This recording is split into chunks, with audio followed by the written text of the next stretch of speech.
नमस्कार दोस्तों, मैं सुरेश जहांगीर फिर से स्वागत करता हूं आपका अपने चैनल पर। और मित्रों, आज मैं आपके लिए लेकर आया हूं एक ग्रामर का एक बहुत ही महत्वपूर्ण टॉपिक, जो चाहे आप किसी भी सेंटेंस को देखें उसके बिना कभी पूरा ही नहीं हो सकता। हाँ मित्रों, मैं बात कर रहा हूं वर्ब के बारे में। वर्ब जिसे हम हिंदी में क्रिया के नाम से जानते हैं। तो आज हम वर्ब और उसके टाइप्स प्रकार के बारे में जानेंगे कि वर्ब क्या होती है और उसके कितने प्रकार होते हैं। तो आइए पहले हम देख लेते हैं, जान पाते हैं कि वर्ब एक्चुअली होती क्या है। A verb is a word, क्रिया एक वह शब्द है दैट डिस्क्राइब्स एन एक्शन, जो किसी क्रिया को, कार्य को क्या करता है, आपके सामने व्यक्त करता है। एन इवेंट, किसी घटनाक्रम को, और ए स्टेट ऑफ बीइंग, या फिर किसी अवस्था को। तो किसी भी प्रकार का कोई कार्य, कोई घटना या फिर कोई अवस्था यदि दिखाई जाए किसी शब्द के द्वारा, तो वो क्या कहलाएगा? क्रिया कहलाएगा। ये डेफिनेशन को समझने के लिए कुछ एग्जांपल्स हम देखते हैं। He gave me a gift. He gave, उसने दिया, मी, मुझे, ए गिफ्ट, एक उपहार। तो यहाँ पे कार्य क्या हो रहा है? एक्शन देने का। देने का कौन, किससे पता चल रहा है हमें? गेव से। तो यहाँ पे ये क्या है? वर्ब है। ही इज़ ए प्लेयर, वह एक खिलाड़ी है। यहाँ पे ये जो इज़ है वो एक बी की फॉर्म है, और ये जो बी है वो लिंकिंग वर्ब होती है, जो यहाँ पर स्टेट बता रही है। स्टेट का मतलब यहाँ पे अवस्था है कि वो एक प्लेयर है। द मैन सीम्स एंग्री, व्यक्ति कैसा लग रहा है? गुस्से में। इसका तात्पर्य यह है कि उसकी मन स्थिति, स्टेट जो है वो कैसा है? एंग्री का है। A verb can be one word, एक क्रिया जो है वो एक शब्द की भी हो सकती है, और मोर या फिर उनसे ज़्यादा शब्दों की भी हो सकती है।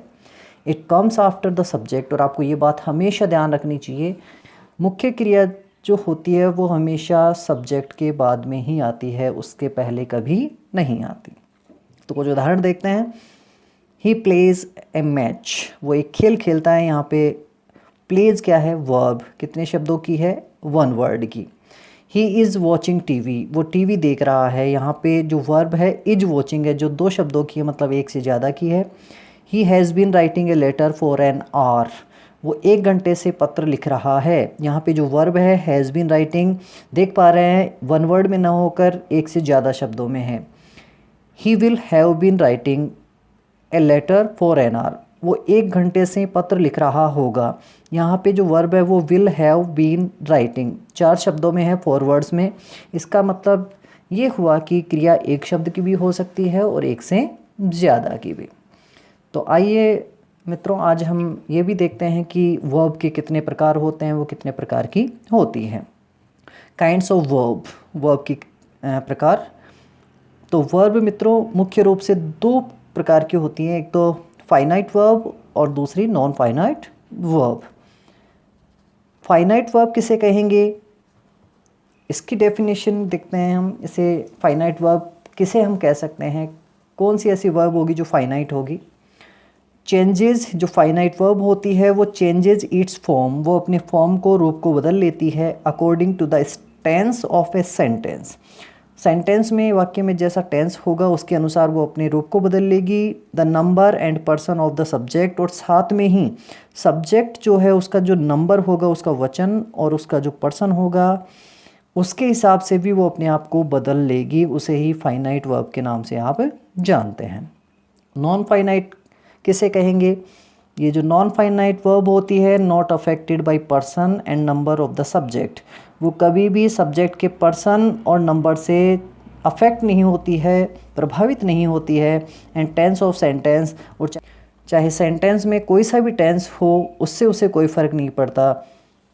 इसके कुछ एग्जांपल्स के रूप में हम देख पाएंगे। I like eating ice cream. इस सेंटेंस में आप देख पाएंगे कि आई सब्जेक्ट है, लाइक मैन वर्ब है, ईटिंग यहाँ पे नॉन फाइनाइट वर्ब, जबकि जो लाइक है वो क्या है? Finite verb. Ice cream, I like eating ice cream, मुझे आइसक्रीम खाना पसंद है। यदि इसी सेंटेंस को हम सब्जेक्ट चेंज करके लिखें तो आप देख पाएंगे he likes eating ice cream. Like का लाइक्स हो गया है, लेकिन ईटिंग पर कोई प्रभाव नहीं पड़ा है। तो ये जो लाइक्स है वो फाइनाइट वर्ब है, जबकि ईटिंग क्या है? Non finite. Third example, I liked eating ice cream. यदि आपने ये प्रेजेंट था, यदि पास्ट में चेंज किया है तो लाइक लाइक्ड में बदल गया, it means it changed its form. But non finite verb is the same as earlier. Eating ठीक वैसा ही है तीनों सेंटेंसेज में। Fourth example, this table is broken. This table, ये टेबल इज़ ब्रोकन, टूटी हुई है।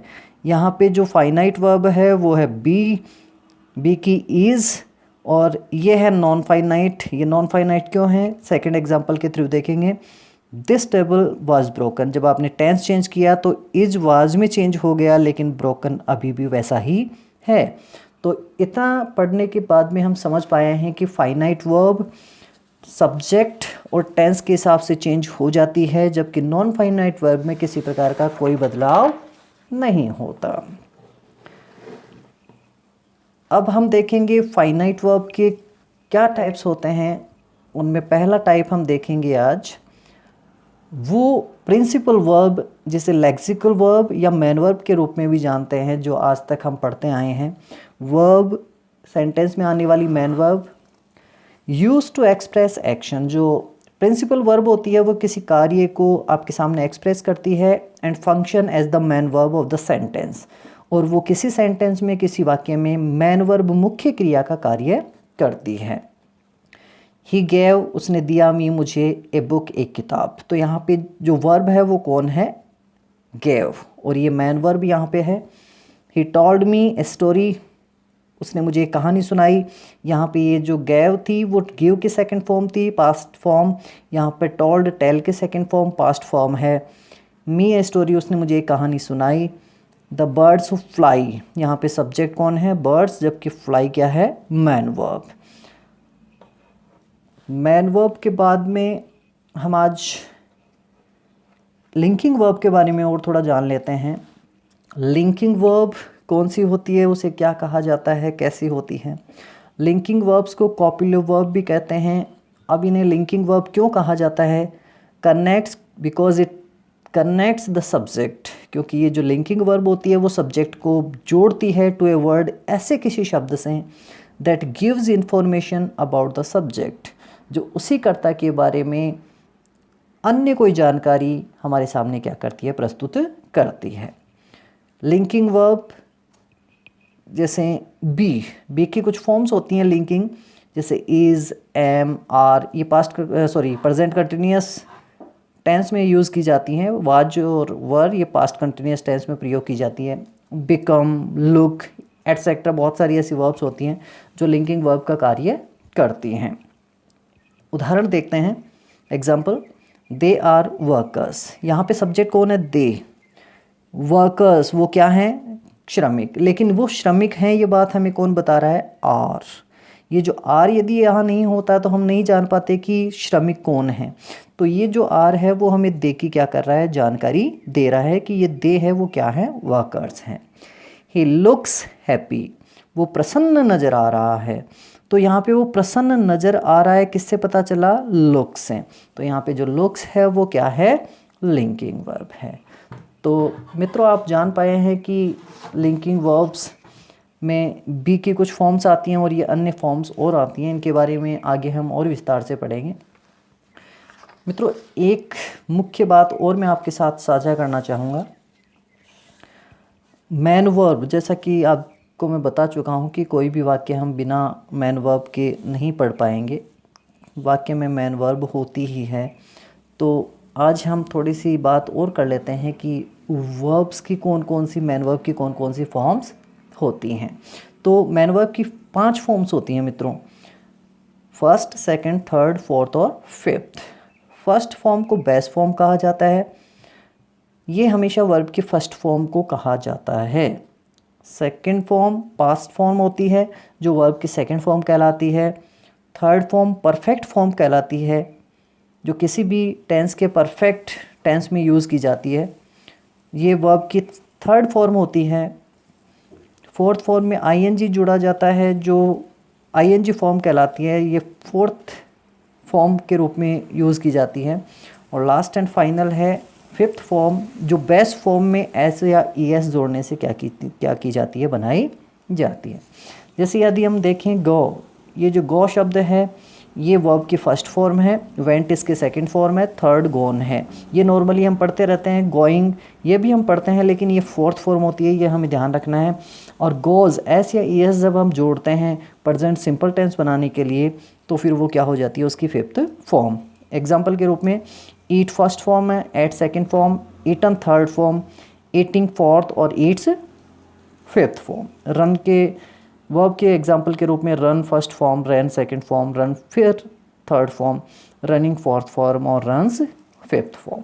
तो मित्रों, ये कुछ बातें थीं वर्ब्स के बारे में। वर्ब किसी भी सेंटेंस के स्ट्रक्चर में हमारे लिए बहुत महत्वपूर्ण है।